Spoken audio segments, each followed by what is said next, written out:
Mtazamaji, ninakusalimu kwa jina la Bwana. Habari za wakati huu tena, wewe ambaye umekuwa ukitufuatilia katika kipindi hiki cha Wakili Mwaminifu. Bwana akubariki sana. Na kwa siku ya leo ninakukaribisha tena katika mwendelezo wa vipindi na masomo haya. Lengo kubwa la masomo haya ni kunisaidia mimi na kukusaidia wewe na kutusaidia sote tunaotazama, ili tufanane na lile kusudi la Mungu alilotuumba kwalo, la kuwa mawakili waaminifu mbele za Mungu na mbele za wanadamu. Ninakusalimu na jina langu ninaitwa Mchungaji Nashon Lameki. Karibu kwa siku ya leo tena katika mfululizo wa masomo haya. Nikualike tuweze kuomba pamoja. Baba yetu na Mungu wetu, jina lako na litukuzwe. Asante kwa upendo wako mwingi. Asante jinsi ambavyo unaendelea kudhihirisha ya kwamba wewe ni Mungu na Baba yetu. Wakati huu Yesu, tufunulie utajiri wa hekima yako, ambayo neno lako linasema, Baba, uliwaficha wenye hekima wa dunia hii na kuwafunulia watoto wachanga. Baba, utufunulie siri ya neno lako katika kipindi hiki cha Wakili Mwaminifu. Roho wa Bwana awe nasi katika jina la Yesu Kristo. Amina. Mtazamaji, ninakukaribisha tena katika mwendelezo wa vipindi hivi. Kipindi kilichopita tulikuwa na mada iliyosema asili ya mwanadamu. Bado tupo katika kile kipengele kinachosema teolojia ya uwakili. Tulianza na Mungu, na kipindi kilichopita tuliangalia habari ya mwanadamu, sehemu ya kwanza. Na sasa katika kipindi hiki tutaangalia sehemu ya pili ya asili ya mwanadamu. Na sehemu hii inajengwa katika vitabu viwili. Katika kitabu cha Mathayo 22, lakini katika kitabu kingine cha Mwanzo sura ya 2 na Mwanzo sura ya 3. Bila shaka tunaweza tukaangalia baadhi ya mafungu, lakini haya yanaweza kuwa ni mafungu elekezi katika kipindi cha siku ya leo. Ukisoma katika kitabu hiki cha Mathayo 22 na lile fungu la 37, neno la Bwana linasema, akamwambia, mpende Bwana Mungu wako kwa moyo wako wote na kwa roho yako yote na kwa akili zako zote. Fungu la 38 linasema, hii ndiyo amri iliyo kuu, tena ni ya kwanza. Narudia tena, hii ndiyo amri iliyo kuu, tena ni ya kwanza. Kwa hivyo katika somo la siku ya leo tutajikita sana katika hii amri ya kwanza ya kumpenda Bwana Mungu wako kwa akili zako zote, kwa moyo wako wote na kwa nguvu zako zote. Lakini kabla ya kuendelea, yamkini ulikosa kipindi kilichopita ambacho tulijifunza ya kwamba mwanadamu aliumbwa na Mungu mwenyewe. Anayemfahamu mwanadamu sio baba yake. Usije ukasema mimi namfahamu mke wangu, mimi namfahamu kijana wangu. Anayeweza kumsaidia mwanadamu anayeishi katika uso wa nchi hii ni Mungu mwenyewe, maana ndiye aliyemuumba, ndiye aliyemtengeneza. Tulijifunza mfano ule ya kwamba simu zetu hizi zikiharibika, wakati mwingine tulijifunza, ingawa kutumia kwa habari ya kwamba ikiisha chaji unaona namna nyingine unachaji, lakini simu yetu ikiharibika kwa bahati mbaya, simu yako ama chochote, kifaa chako chochote, unaanza kutafuta fundi yuko wapi ambaye anaweza kwenda kurekebisha, na kikitengenezwa ama kikirekebishwa kinarejea katika hali yake ya utimamu, kinaanza kufanya kazi sawa sawa na hapo kabla. Ndivyo alivyo mwanadamu. Mwanadamu yeyote anayeonekana usoni pa nchi ambaye kama tabia yake yamkini haiko sawa sawa, si mtu yeyote anaweza kumsaidia ila ni Mungu peke yake. Kana kwamba hata zile tabia ambazo tunaweza tukasema tumerithi kwa wazazi wetu, hizo tabia mwenye uwezo wa kuzitengeneza ni Mungu mwenyewe, maana tuliumbwa na Mungu mwenyewe. Huwa watu wanakwenda anasema nataka niache kitu fulani, na ukipita mahali unasikia watu wanasema dawa ya kuacha kitu fulani, dawa ya kuacha pombe, dawa ya kuacha si kitu gani. Hakuna dawa ya kuacha pombe. Dawa ambayo inaweza kumsaidia mtu kuacha pombe na matendo yasiyofaa ni kurudi kwa Mungu, na huyo mtu ajisalimishe kwa Mungu, ili yule aliyemtengeneza na kumuumba amtengeneze upya tabia yake. Mtu anasema mimi tabia yangu nina hasira sana, nina hasira, najikuta nina hasira, ni mwepesi wa hasira. Ikiwa Mungu amwambia Musa mimi si mwepesi wa hasira, kana kwamba wale wenye hasira wakienda mbele za Mungu na kumwambia Bwana nitengeneze nisiwe na hasira, Mungu atakumbuka, maana si mwepesi wa hasira yeye mwenyewe, atamfanya huyu mwanadamu kutokuwa na hasira. Kwa hivyo unaanza kuona jinsi uzuri wa kumtegemea na kumtizama Mungu kama chanzo cha wapi umetoka. Hali kadhalika yule ambaye anahitaji ulinzi, anajua ulinzi unapatikana kwa Mungu. Tulisoma ile nukuu katika kitabu cha ujumbe wa awali ukurasa namba 68 ya kwamba malaika wa Mungu wanaturinda. Kwa hiyo yule mwenye ulinzi hatahitaji kwenda si wapi kutafuta kitu cha kumsaidia ili asidhurike na adui. Watu huwa wanasema kuna mganga fulani kutoka eneo fulani ni kiboko sana huyo, kwa hivyo watu wote wanakimbia kwake. Kitu gani unahitaji? Anasema mimi nahitaji ulinzi. Nahitaji ulinzi kwenye biashara yangu, nahitaji ulinzi kwa watoto wangu, nahitaji ulinzi kwangu mwenyewe. Mwanadamu, tuliangalia kipengele kilichopita ama somo lililopita ya kwamba tulitoka kwa Mungu wa mbinguni. Lakini pia ikiwa tulitoka kwa Mungu wa mbinguni, anatuonea uwivu na anahitaji tumwabudu. Tuliangalia habari ya ile mifano miwili, mfano wa Elia pale Karmel na mfano wa Yoshua katika sura ya 24 ya kitabu cha Yoshua. Yoshua anawaambia mtasita mpaka lini ikiwa Mungu ndiye Bwana? Elia, na Yoshua anasema mimi na nyumba yangu tutamtumikia Bwana. Lakini kitu kingine ambacho tulijifunza kipindi kilichopita, tuliangalia Mungu alipomuumba mwanadamu, alimuumba kwa sura yake, kwa mfano wa Mungu. Alituumba mwanaume na mwanamke. Hakuna jinsia zaidi ya hapo. Mungu aliumba watu wawili, jinsia ya kiume na jinsia ya kike. Kwa hivyo mwanaume asitake kuwa mwanamke, wala mwanamke asitake kuwa mwanaume. Ingawa leo duniani huambiwa ama usikia visa, mtu fulani kaenda kujibadilisha maumbile, mtu fulani kaenda kubadilisha si kitu gani. Kwa kweli kusudi la Mungu lilikuwa mwanadamu asalie katika jinsia mbili tu.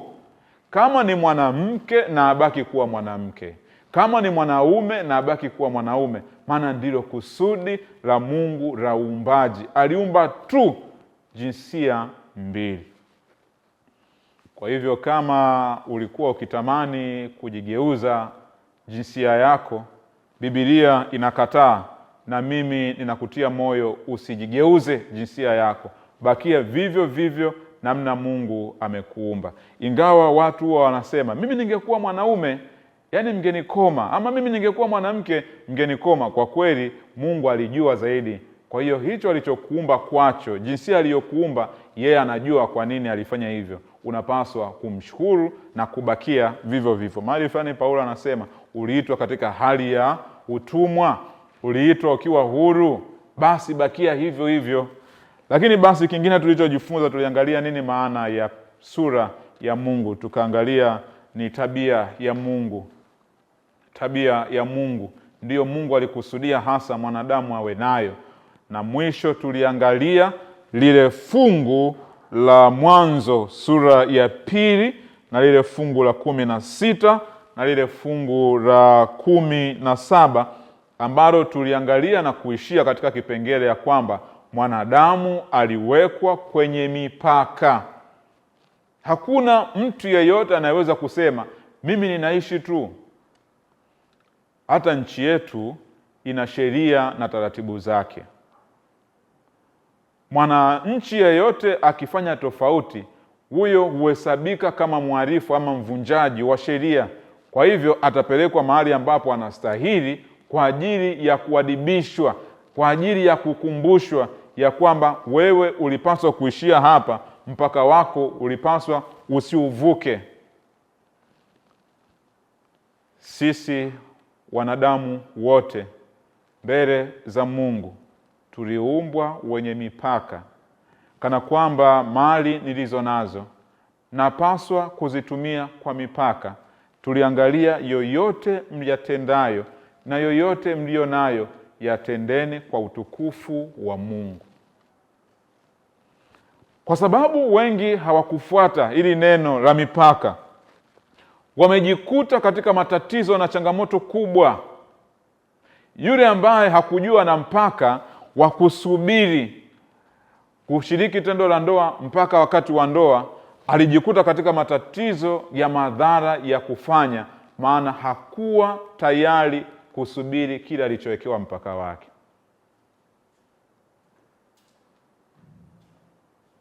Mungu akusaidie. Mungu anisaidie. Mungu atuhurumie sote kwa pamoja kufahamu mipaka yetu tulio nayo. Hata nyumbani tunayo mipaka. Hauwezi kuwa baba leo maana baba yupo na mama yupo. Unaweza kuwa mtoto na ukakaribishwa kufanya baadhi ya mambo ambayo baba na mama huwa wanakaa vikao vyao na wakaamua kukushirikisha, lakini kukushirikisha kwao hakuja kufanya wewe uwe baba, wewe uwe mama. Ninazungumza kitu gani? Nataka nimaanishe ama niseme ya kwamba mwanadamu yeyote unapaswa kufahamu mipaka yako. Wengi wameingia katika majuto, machozi, masikitiko kwa sababu hawakuijua mipaka yao. Mtu ambaye alipelekwa chuo kusoma, hakujua ya kwamba anapaswa kusoma, akacheza na shule, leo analia, hakuijua mipaka yake. Yule ambaye aliaminiwa katika nafasi fulani akapewa na hakujua mipaka yake, kwa bahati mbaya akafanya yasiyofaa, alipoondolewa leo analia. Yule mwanandoa aliyekuwa ameoa, anaishi kwa furaha, aliposhindwa kuijua mipaka yake, leo analia. Kwa hivyo Mungu kanuni yake ni wanadamu wote kujua mipaka yao. Na mpaka wa kwanza ambao Mungu alimpatia Adamu ni kula matunda yote, lakini mti wa ujuzi wa mema na mabaya Adamu aliambiwa asile. Kwa hivyo fungu lile la 17 inasema, walakini matunda ya mti wa ujuzi wa mema na mabaya usile, kwa maana siku utakapokula matunda ya mti huo utakufa hakika. Nilikwambia hapo awali ya kwamba leo tutasoma baadhi ya vitabu viwili ama zaidi kwa mujibu wa kile ambacho tunakiangalia leo, kwa maana ya mada inayosema asili ya mwanadamu sehemu ya 2. Tuliangalia Mungu aliumba mwanadamu katika hali ya ukamilifu na vitu vyote vilikuwa vikamilifu. Tuliangalia kipindi kilichopita. Lakini cha kushangaza, sura hii ya 2 inaisha kwa maana ya kwamba mwanaume pamoja na mwanamke wote walikuwa katika hali nzuri na njema, na hawakuona chochote kilichokuwa kimepungua juu yao. Lakini sura ya 3 inaanza kwa kusema ya kwamba basi nyoka alikuwa mwerevu kuliko wanyama wote wa mwitu aliowafanya Bwana Mungu. Akamwambia mwanamke, ati hivi ndivyo alivyosema Mungu, msile matunda ya miti yote ya bustani? Hili lilikuwa ni swali la adui ama nyoka akimuuliza huyu mwanamke. Fungu la 2, mwanamke akamwambia nyoka, matunda ya miti ya bustanini twaweza kula, lakini matunda ya mti ulio katikati ya bustani Mungu amesema msiare wala msiaguse, msije mkafa. Fungu la 4, nyoka akamwambia mwanamke, hakika hamtakufa, kwa maana Mungu anajua ya kwamba siku mtakayo kula matunda ya mti huo mtafumbuliwa macho, nanyi mtakuwa kama Mungu mkijua mema na mabaya. Fungu lile la 6 bila shaka linaweza likawa fungu letu la mwisho la kusoma kwenye hii sura. Mwanamke alipoona ya kuwa ule mti wafaa kwa chakula, wapendeza macho, nao ni mti wa kutamanika kwa maarifa, basi alitwaa katika matunda yake akara, akampa na mumewe, naye akara. Oh, very sad, mbaya kabisa hii, ambayo mwanamke na mwanaume walikuwa wameambiwa katika sura ya 2 ya kwamba wasile matunda ya mti wa ujuzi wa mema na mabaya. Ninaomba nirudie tena hapa. Tumesoma mwanzoni kabisa lile fungu la Mathayo 22:37 na 38. Yesu alipoulizwa ni sheria gani iliyo kubwa na ya kwanza, Yesu alisema mpende Bwana Mungu wako kwa moyo wako wote. Jambo la kwanza tunahitaji kujiuliza, je, ni kweli kabisa Adamu pamoja na mke wake walielewa kumpenda Mungu kwa akili zao, kwa nguvu zao na kwa vyote walivyokuwa navyo? Mungu alikuwa amewapatia uhuru, lakini uhuru wenye mipaka. Nakumbuka wakati fulani nilipokuwa mdogo bado, unaambiwa na baba yako ama naambiwa na mama yangu wakati huo na baba, nikitaka kutoka kwanza ninaomba ruhusa. Baba, nataka nikacheze. Wapi? Unaulizwa, wapi unakwenda kucheza? Kama nakwenda kucheza na marafiki zangu, naenda kucheza kwa fulani ama kwao na fulani. Alafu mzazi anasema, nenda usikawie, ole wako urudi hapa usiku, ama ole wako uje umechafuka hizo nguo. Kana kwamba walikuwa wanatupatia uhuru, lakini uhuru wenye mipaka. Uhuru wenye mipaka. Wako watu wakati mwingine hudai uhuru, nasema nadai uhuru wangu, nadai haki yangu, lakini hakuna haki wala uhuru usio na mipaka. Watoto wana mipaka, wanandoa wana mipaka, viongozi wana mipaka, watumishi wana mipaka. Uhuru unaweza kuwa nao, lakini wenye mipaka. Unaweza kuwa na uhuru wa kucheza na baba yako na kumtania, lakini hauwezi kuvuka zaidi, maana wewe umewekewa kwenye mipaka. Kwa hivyo Adamu alikuwa amepewa mipaka na mke wake ya kwamba ninyi mnaweza kutembea huku, mnatembea huku, mnatembea huku, lakini tafadhali mkiona matunda yote yanapendeza, mmesikia njaa, kuleni, lakini mti huu msije mkala matunda yake, maana siku mtakapokula mtakufa. Je, mti ulikuwa na maana yoyote? Je, mti ulikuwa na faida yoyote? Mtu mmoja, ama ni kukaribishe tufikiri pamoja. Hivi ni kweli mti ulikuwa ni uhai kwao? Bila shaka jibu ni hapana. Je, matunda haya ndiyo yaliyokuwa chanzo cha Adamu na Hawa waendelee kuishi? Jibu ni hapana. Kwa nini ni hapana? Adamu na Hawa walitoka kwa Mungu, sio kwa mti. Kwa hivyo walipaswa kuendelea kutizama kile ama yule aliyewaumba, wala sio mti. Kama wangetizama mti isingekuwa hoja yoyote, lakini kosa kubwa na hoja kubwa, Mungu alitaka wamtizame yeye. Kana kwamba Mungu amekupatia vitu, lakini hivyo vitu alivyokupatia kwavyo hahitaji uvitizame, anataka umtazame yeye peke yake. Ndio maana Paulo katika kile kitabu cha Waebrania anazungumza ya kwamba huku tukimtazama yeye mwenye kuanzisha na mwenye kuitimiza imani yetu, sura ile ya 12 na lile fungu la 2 la kitabu cha Waebrania, Mungu anataka tumtizame yeye. Kwa hiyo mti haukuwa na maana yoyote kama uhai, wala matunda hayakuwa na maana yoyote kama uhai, bali uhai wa Adamu na mke wake ulitoka kwa Mungu. Nataka nizungumze vizuri. Wakili mwaminifu, wewe mahali ulipo ni mahali ambapo Mungu ameruhusu uwe, lakini kuwepo hapo hakuna maana ya wewe kuendelea kuishi, bali uhai wako upo kwa Mungu. Nizungumze tena vizuri. Kuna mtu anasema ninasali kanisa fulani. Kusali kwako hilo kanisa ama hilo dhehebu hakuna maana yoyote ya wewe kuendelea kuwa na uzima, ila uzima wako upo kwa Mungu mwenyewe.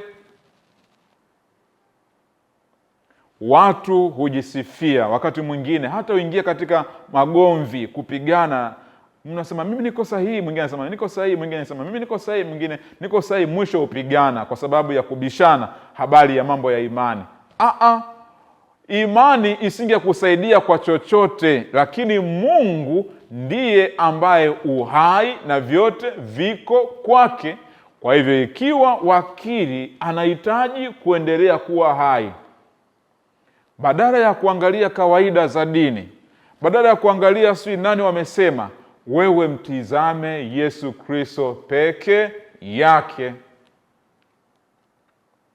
Ni wangapi ambao wanarudi nyuma kiroho kwa sababu ya kuwatizama wanadamu? Hata watu wamefika kipimo, wanajipima kwa watu wengine. Anasema kama kweli mchungaji Nation anafanya hivi, basi na mimi hasa nifanye, kana kwamba Nation ndiye amekuwa Mungu.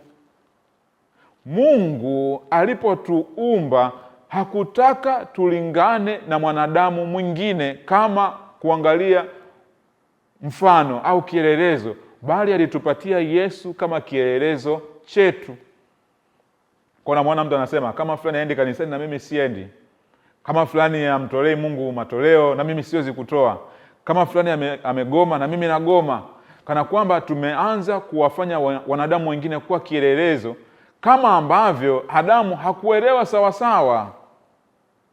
Watoto wa Mungu, katika kipindi hiki ni shauku yangu, nami namwomba Roho Mtakatifu akusaidie kuelewa kusudi hasa la wewe kuumbwa na kupewa maelekezo kama Adamu na Hawa walivyopewa. Kwa hivyo nataka nirudie tena, mti haukuwa na hoja yoyote ya wao kuendelea kuwa hai, ila uhai wao ulitegemea sana kwa Yesu ama Mungu mwenyewe, ambaye yeye alitaka utii. Liko fungu katika Torati linasema, chagua utii leo, chagua uhai leo, chagua maisha leo. Na mimi ninakupendekezea leo, chagua kumtii Mungu na kile anachokisema. Sasa Hawa alipoambiwa na Mungu ya kwamba msile, lakini mara hii alipokutana na adui ambaye tumeambiwa hapa ni nyoka, lakini nyoka katika umbo lakini aliye nyuma alikuwa ni adui, Shetani, ambaye katika kile kitabu cha Pendo Lisilo na Kifani, mwandishi Ellen G. White anazungumza na kusema, malaika walitumwa kila wakati, asubuhi na jioni, kuwaonya wazazi hawa wetu wa kwanza ya kwamba yuko kiumbe mwerevu ameasi sheria ya Mungu na ametupwa. Iweni makini kutazama na kusikiliza kile Mungu alichokisema. Kwa maana nyingine, macho yao yalipaswa kuondoka juu ya mti, juu ya matunda, macho yao yamtizame Mungu anachowaambia. Unaweza kuwa kanisani, lakini ikiwa macho yako hayamtazami Yesu ama Mungu, wewe kuwepo kwako kanisani ni bure. Nataka nikusaidie, tusaidiane mawakili, ya kwamba ili tuwe salama mahali tunakoabudu, mtizame Mungu anachosema ama anasema kitu gani kwako kupitia neno lake, Biblia. Kiongozi anaweza kukupoteza, maana ni mwanadamu, lakini Mungu kamwe hawezi kukupoteza. Ni wakati mwingine aweza kukupitisha katika njia ambayo si njema unaiona kwako, lakini ujue yeye anakuwazia yaliyo mema.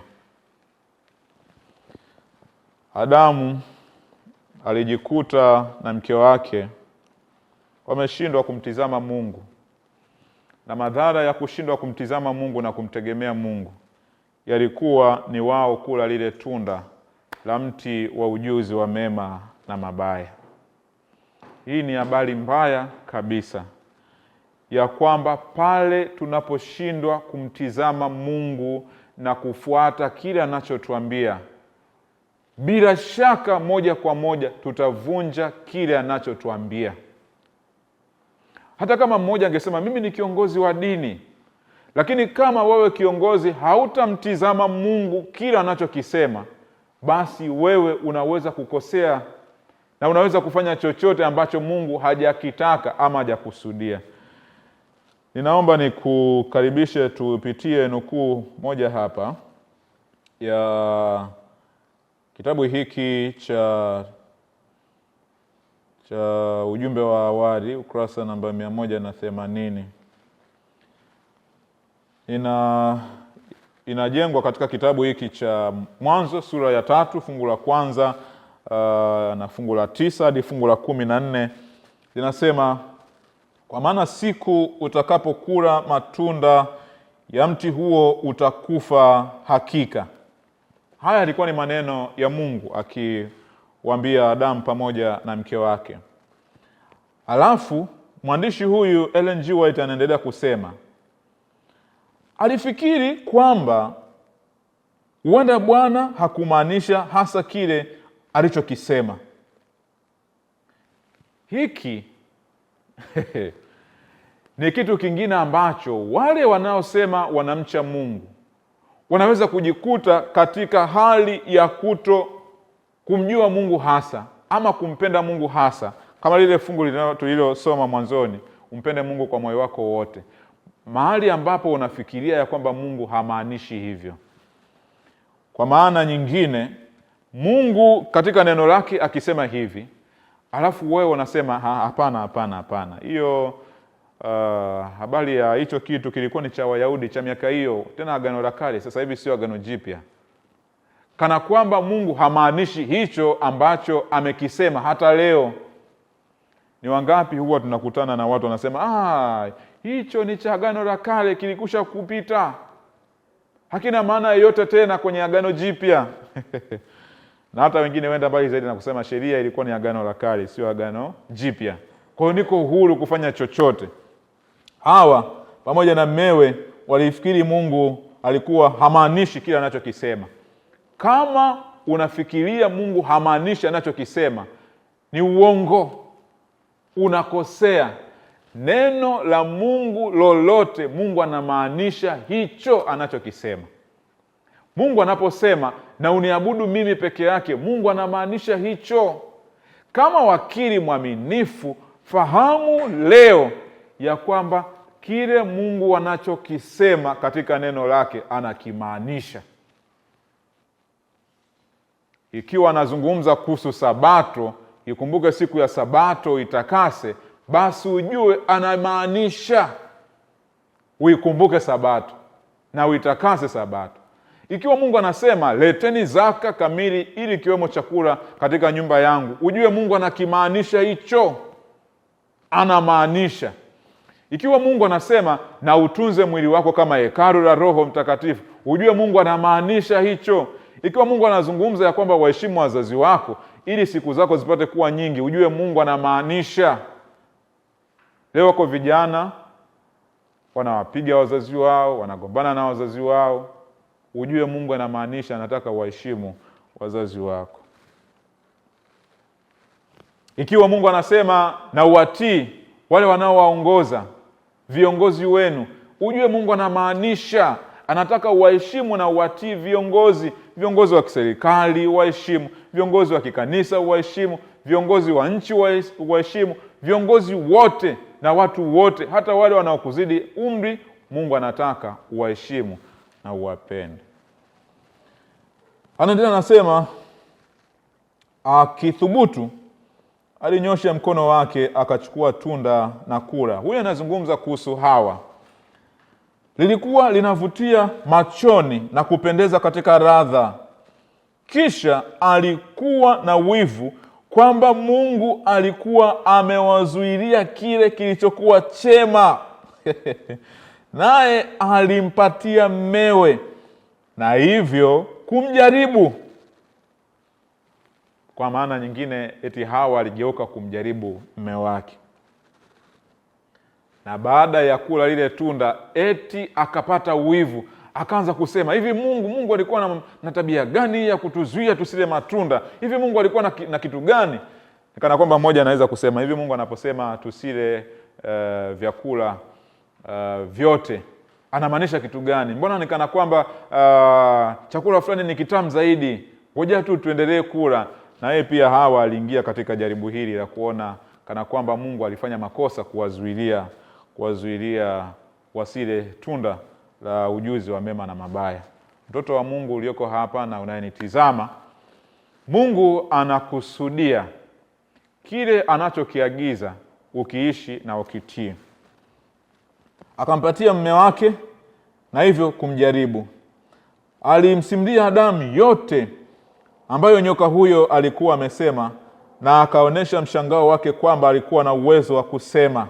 Alikuwa amemjaribu mwanamke kutokumwamini Mungu, kuhoji hekima yake. Shetani alijua kwamba mwanamke asingeanguka peke yake. Nimetangulia kuzungumza ya kwamba kosa halikuwa kula tunda wala mti ule haikuwa na hoja yoyote, bali hoja kubwa iliyokuwepo hapa ni kumtilia Mungu mashaka na kuto kumwamini na kuhoji hekima yake na kuhoji makusudi ya Mungu, yale ambayo ameyasema ama ameyakusudia.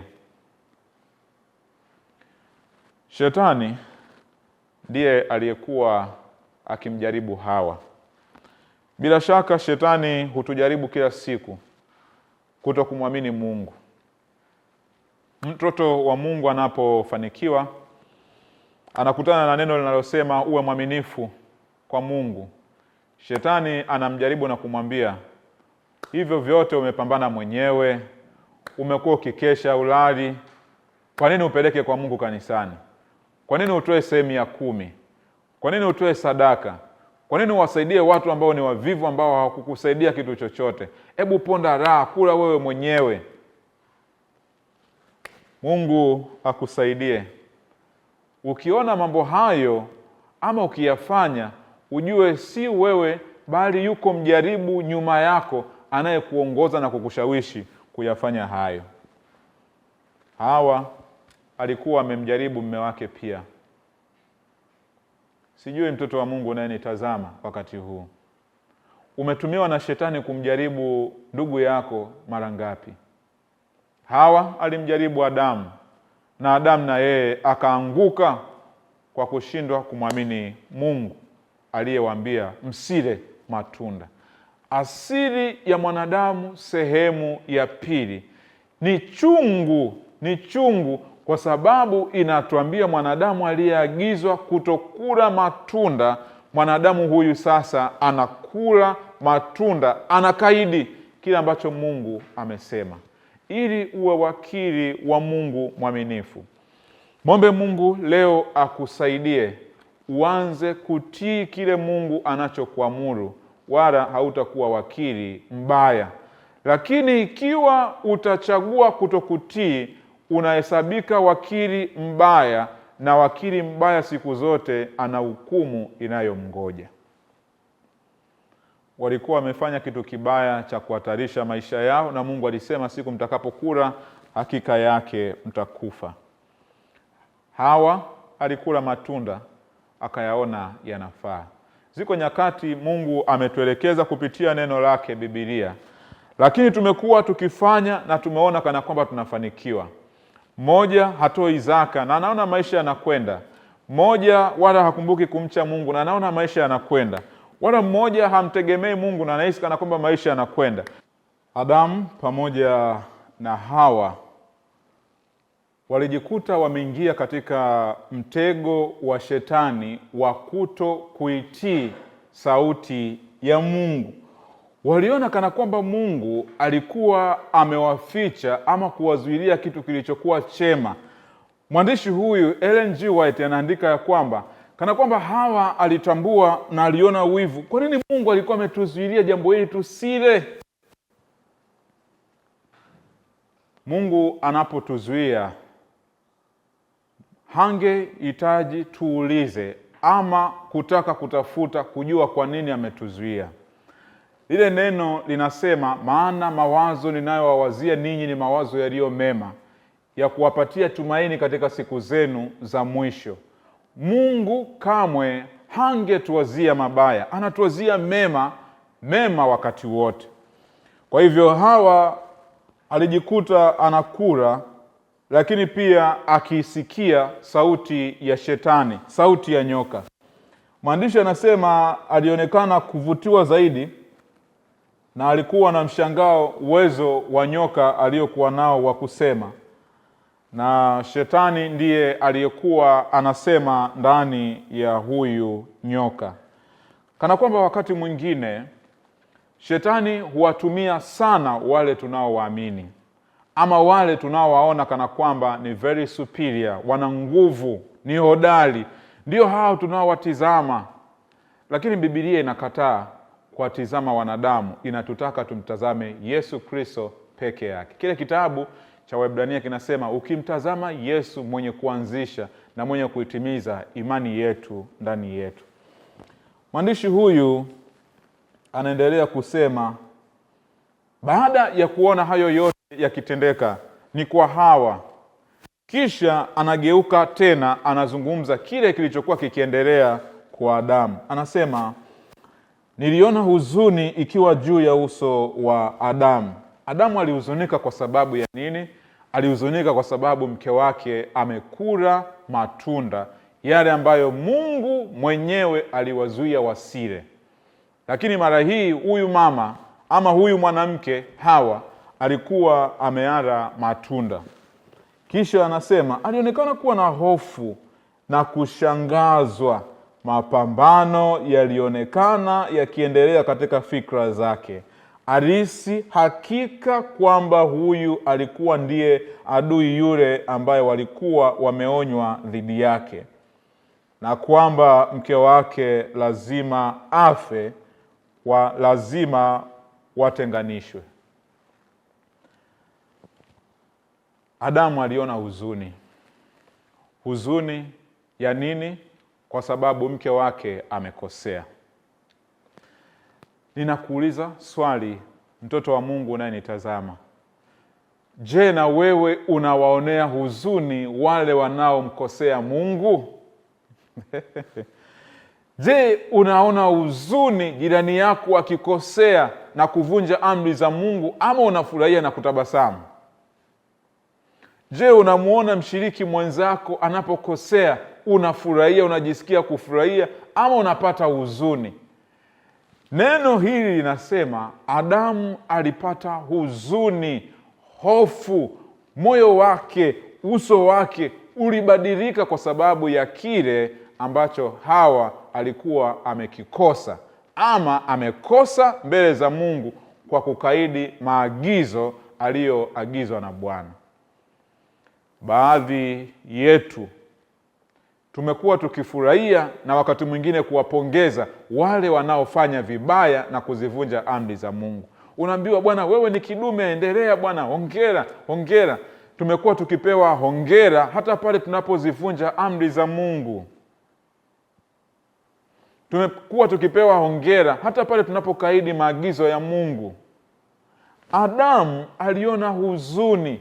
Wakili mwaminifu hangefurahia ndugu zake wakitenda makosa, wakitenda dhambi, alafu aone tu ni jambo la kawaida. Kiongozi yeyote ambaye ni wakili mwaminifu wa Mungu hangetulia viongozi wenzake wanapofanya makosa.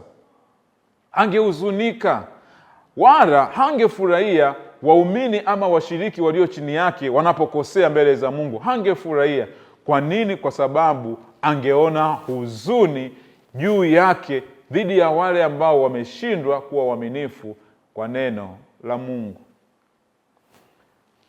Neno hili linatupatia mafundisho mengi sana, kana kwamba wanandoa wanaoishi pamoja hangefurahia kama mme wake ama mke wake haishiki sheria ya Mungu ama anavunja amri za Mungu.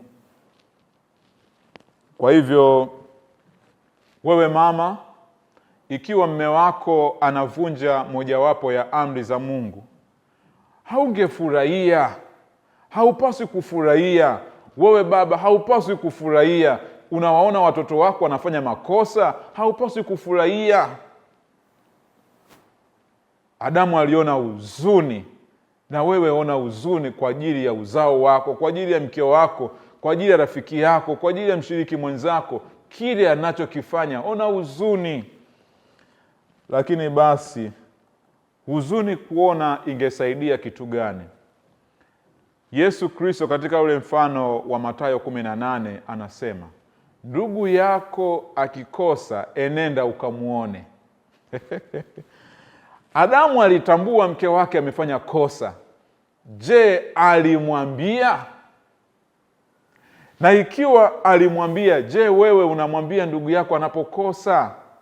Mawakili wa Mungu huwa tayari kuambia ndugu zao wanapokosa, na kana kwamba wangezungumza kwa upole na kwa upendo ili kuwarejesha hawa waliotenda kosa mbele za Mungu.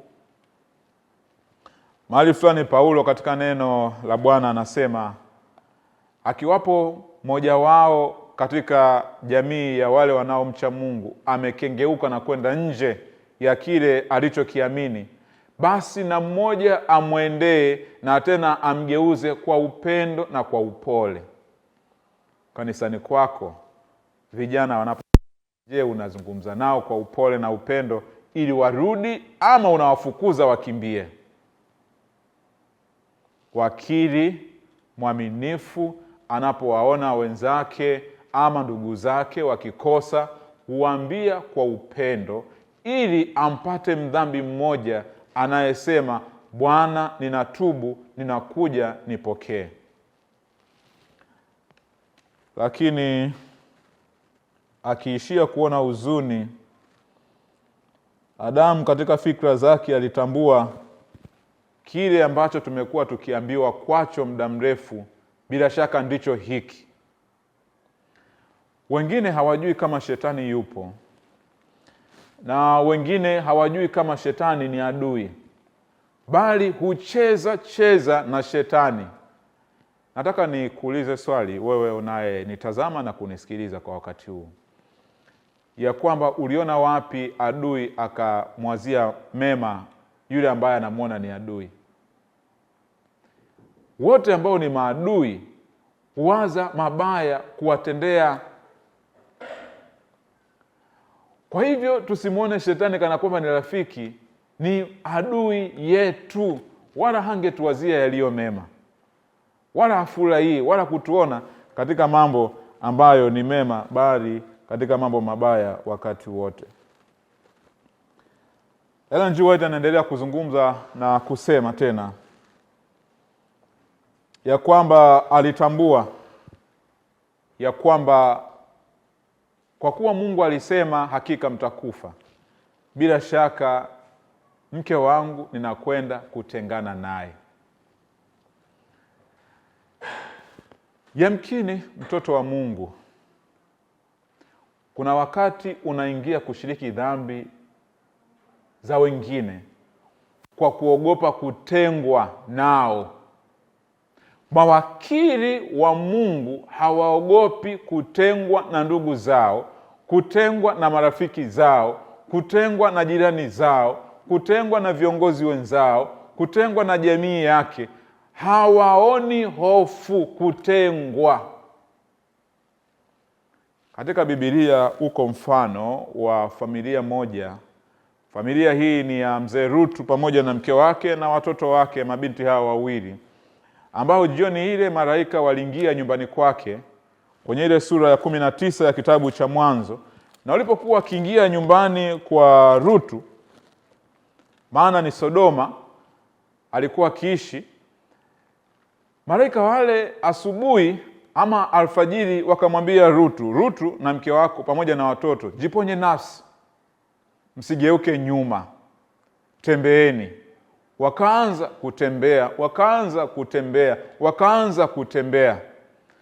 Lakini mke wa Rutu alipokumbuka yale aliyoyaacha Sodoma, akageuka nyuma.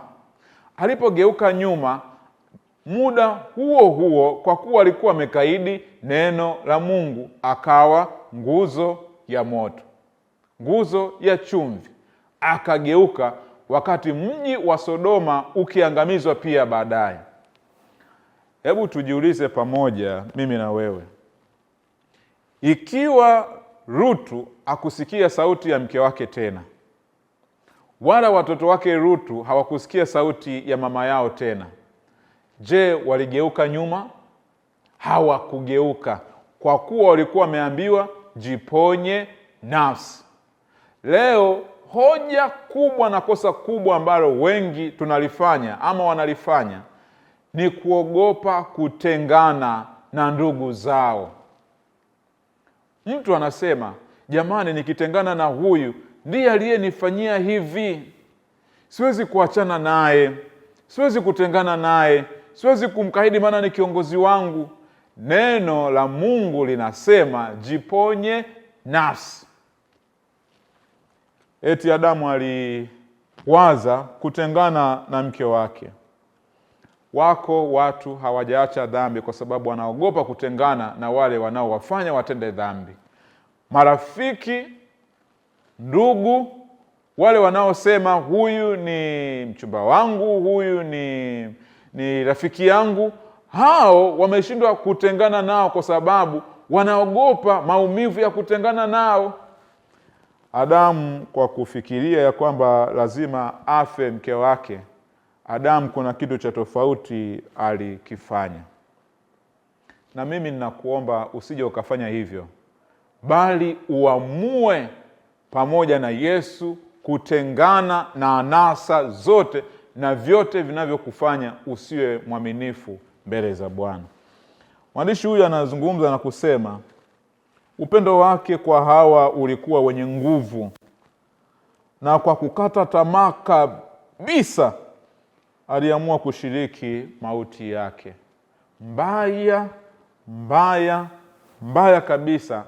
Adamu kwa sababu ya upendo alijikuta ama alikuwa tayari kushiriki mauti na mke wake. Upendo unaokufanya ushindwe kulitii neno la Mungu sio upendo. Upendo unaokufanya umchukie Mungu wala neno lake ulichukie sio upendo.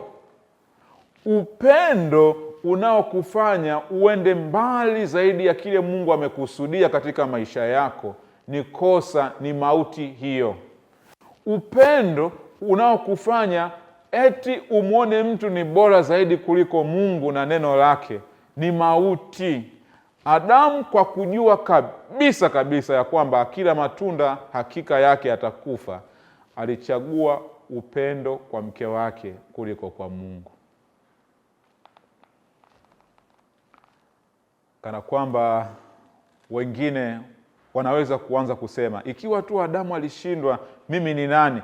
Kana kwamba wanataka kuhalalisha dhambi na madhaifu ya Adamu, wayaone ni sawasawa na wajione wako sehemu sawasawa. Ni kana kwamba mtu mmoja anaweza kusema, ikiwa tu viongozi wanafanya hivi, mimi ni nani? Ngoja na mimi nifanye. Ikiwa mama yangu anafanya hivi, mimi ni nani? Ikiwa baba yangu anafanya hivi, mimi ni nani? Kana kwamba baba yake yamkini ni mlevi, analewa, ama ndugu yake mmoja ni mtu ambaye si mwaminifu katika mambo ya mwili, ama mmoja wapo katika familia ni mtu asiyemcha Mungu, huenda kwa waganga, na anasema ikiwa tu fulani anakwenda kwa waganga, mimi ni nani na mimi nitakwenda, maana ndiko nilikolelewa huko. Wakili mwaminifu atakubali na atakuwa tayari kumtii Mungu kuliko chochote, hata kama ni kutengana na ulimwengu. Atakuwa tayari kutengana na ulimwengu, lakini abakie mwaminifu kwa Mungu wake. Adamu, kwa sababu ya upendo, eti alikubali aungane na mke wake katika mauti. Kuna mtu anakwambia anakupenda sana, lakini anakuongoza kutenda dhambi mbele za Mungu. Sio upendo. Huyo ni adui, anakusudia kukuangamiza. Kuna mtu anakwambia usitoe zaka na sadaka. Huyo ni adui, ukishirikiana naye ama kumsikiliza utaangamia katika mauti, kama wazazi wetu walivyoambiwa na wakutii, na mwisho matokeo yalikuwa ni haya tunayoyaona hata leo duniani. Mateso na shida hazijawahi kuisha hata leo. Anaendelea kusema, alichukua tunda lile na kulila kwa haraka. Adamu aliacha kutii amri ya Mungu na kuanguka pamoja naye. Ndipo Shetani alishangilia. Alikuwa ameasi mbinguni na kupata waliomuunga mkono, ambao walimpenda na kumfuata katika uasi wake. Alianguka na kusababisha wengine kuanguka pamoja naye. Ukurasa wa 181 wa kitabu hiki cha ujumbe wa awali wa Ellen G. White. Angalia maneno haya jinsi yalivyo mazito, ya kwamba Shetani alishangilia baada ya kuona Adamu na Hawa wamekuwa wafuasi wake. Kana kwamba hata wakati huu leo Shetani hufurahia sana anapokuona ukishirikiana naye dhidi ya Mungu. Shetani hufurahia anapowatizama vijana wakiungana naye katika kuzivunja sheria na kanuni za Mungu. Shetani hufurahia anapowaona wamama wakiungana naye kuzivunja amri za Mungu.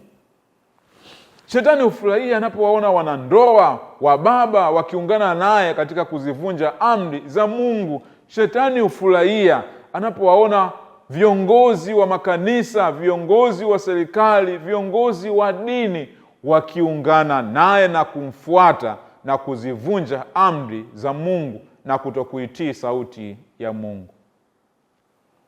Fikiria maisha yako. Je, umeungana na Shetani ama bado umebakia kumtii Mungu sawasawa na maagizo yake? Adamu alikuwa bustanini Edeni, lakini kuwa bustanini Edeni hakukumfanya Adamu aendelee kuwa mwaminifu na mtii. Nini maana yake? Hebu fikiria.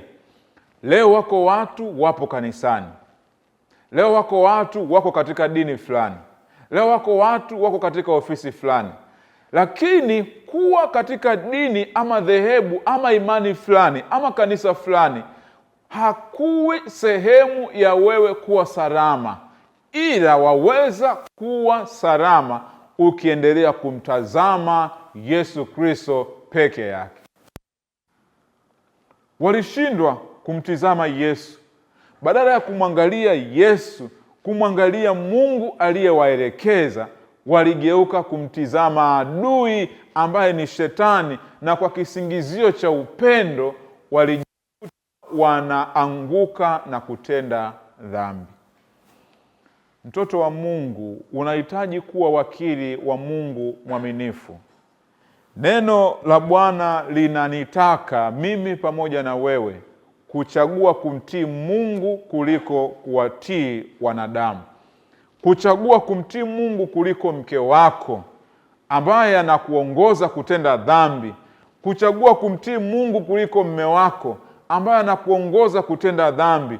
Kuchagua kumtii Mungu kuliko watoto wako ambao wanakuongoza kumkosea Mungu.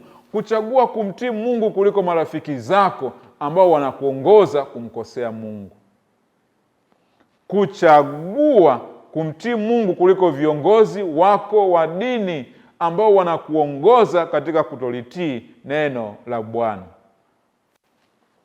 Adamu na mke wake Hawa wanabadilisha kabisa asili ya mwanadamu aliyeumbwa kuwa mwanadamu mwenye dhambi kwa kushindwa kuitii sauti ya Mungu.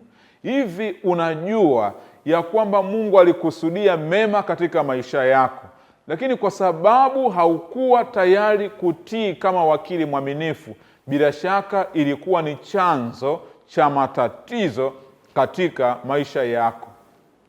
Adamu kwa kushindwa kutii, dhambi iliingia, matokeo ya dhambi yaliingia, mauti iliendelea kuwepo kwa kuwa hawakutii sauti ya Bwana. Wakati huu ninakupendekezea tena na kutoa wito.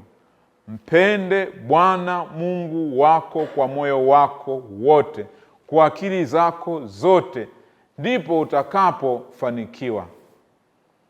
Yesu Kristo kuja kufa kwa ajili yetu. Ndilo somo linalokwenda kufuata kwenye kipindi kinachokuja. Tutaangalia, je, mwanadamu huyu ambaye asili yake sehemu ya pili imegundulika ama imeonekana tayari ni mdhambi kwa kushindwa kutii sauti ya Mungu, je, kulikuwa na tumaini tena kwa ajili ya mwanadamu? Je, mimi ambaye nimeshindwa kutii amri ya Mungu kwa sababu ya marafiki zangu, kwa sababu ya kuogopa kutengana na marafiki, kutengana na ndugu zangu, kutengana na bosi wangu, kutengana na rafiki yangu, kutengana na jirani yangu, je, kuna tumaini lolote kwangu tena? Kuna nafasi ya pili tena? Ndiyo, kuna nafasi ya pili kwa ajili yako.